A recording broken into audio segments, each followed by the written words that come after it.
Hey everybody, this is Eric Bratcher, Editor-in-Chief of GamesRadar US, and you're watching the 20 most important games of the decade.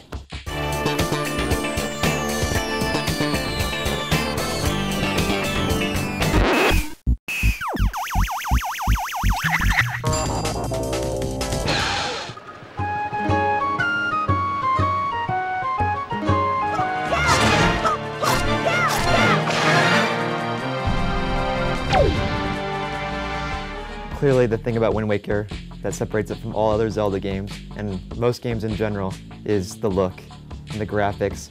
Nintendo defied everybody's expectations and went with what some people call kiddie and cartoony, but to me, as soon as I saw it, it looked like a Disney movie brought to life, a Disney animation that you're going to be in control of.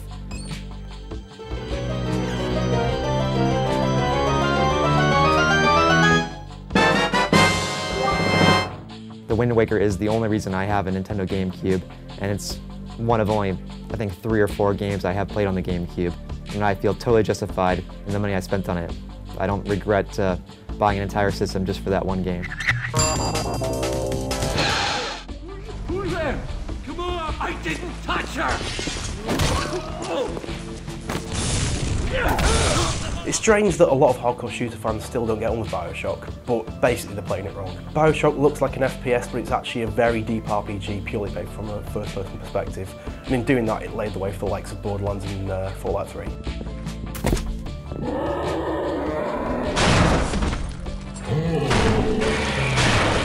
BioShock is a really hard game to talk about because it did so many things that are new. It's hard to focus in on one thing. It just seems hard to believe that it all worked when you look back at it in retrospect.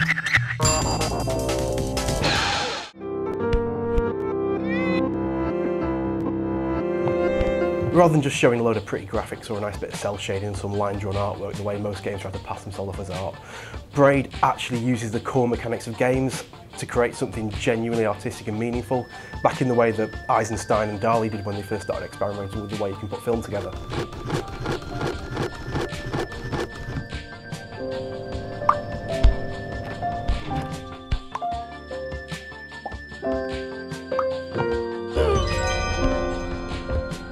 It's creative and innovative, and it basically approached a very old type of gameplay with very fresh ideas. And I think because of that, and because of the weirdness of the story, and because of the perceived artsiness of it, it captured a lot of people's imaginations.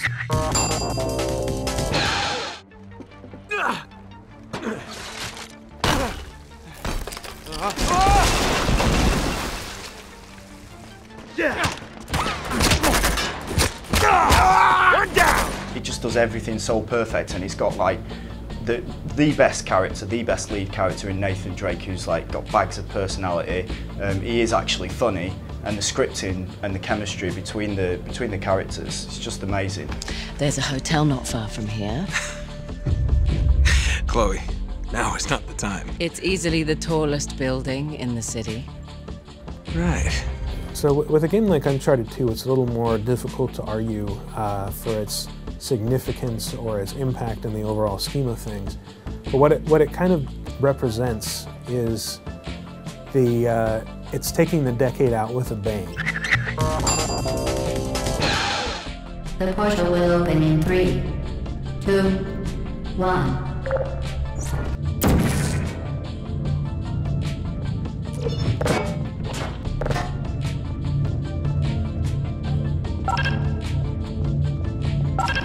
The tagline of "Now You're Thinking with Portal" seemed a little bit cheesy before the game came out, but when you realise that you actually had to engineer a whole new kind of spatial awareness that you've never had to deal with before, it made complete sense.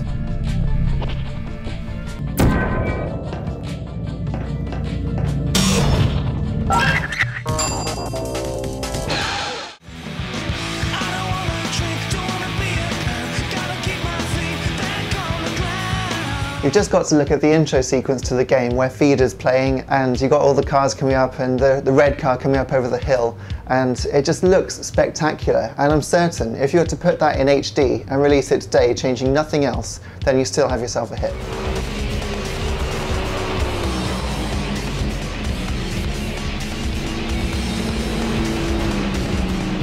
funny thing is, I can't drive, I don't know what makes cars work, I don't know a Corsa from a Chevrolet, but I still really love this game.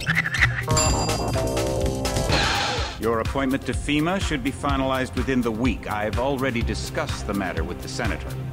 I take it he was agreeable? He didn't really have a choice. Has he been infected? Oh yes. All-out killing, laying traps. You can even play the entire game in a completely non-violent way without killing anyone if you're really, really careful. I'll have Smuggler get me to Hong Kong. He owes me a favor. You meet Jock in Battery Park.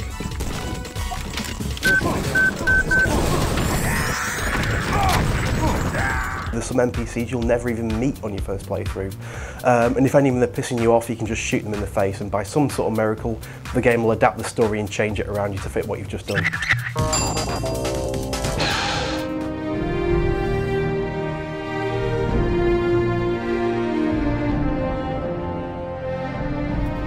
Morrowind was one of the first worlds where you got the impression that everything was going to go on and keep moving, and people were going to keep living and dying, and animals were going to keep attacking people in the wilderness, whether you were there or not. It really didn't care if you were playing or not. It was a world and it was going to live regardless of you.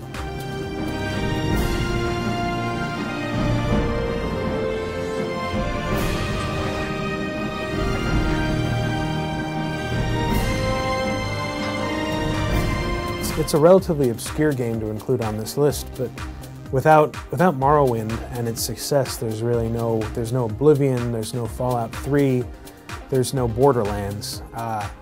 You know, this really kind of introduced a lot of people to this idea of hybrid role-playing games. 1 minute.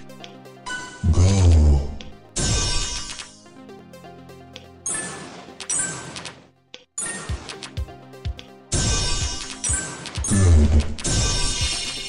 Easily the Tetris of this generation, so addictive that 9 out of 10 smack addicts say that it's just as addictive as the drugs that they're putting into their arms.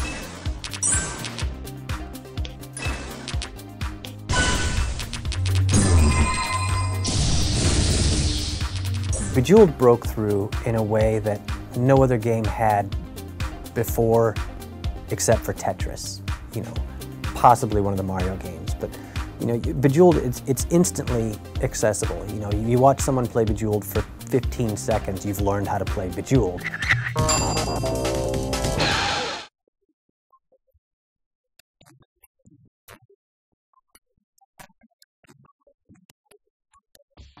Kawashima's Brain Training was pretty much one of the first games that made DS relevant to every member of the family. For a time, you could walk down the street and see businessmen, old ladies in mobility carts, tramps, cats, dogs, pretty much anyone could be seen stabbing a DS, trying to do maths.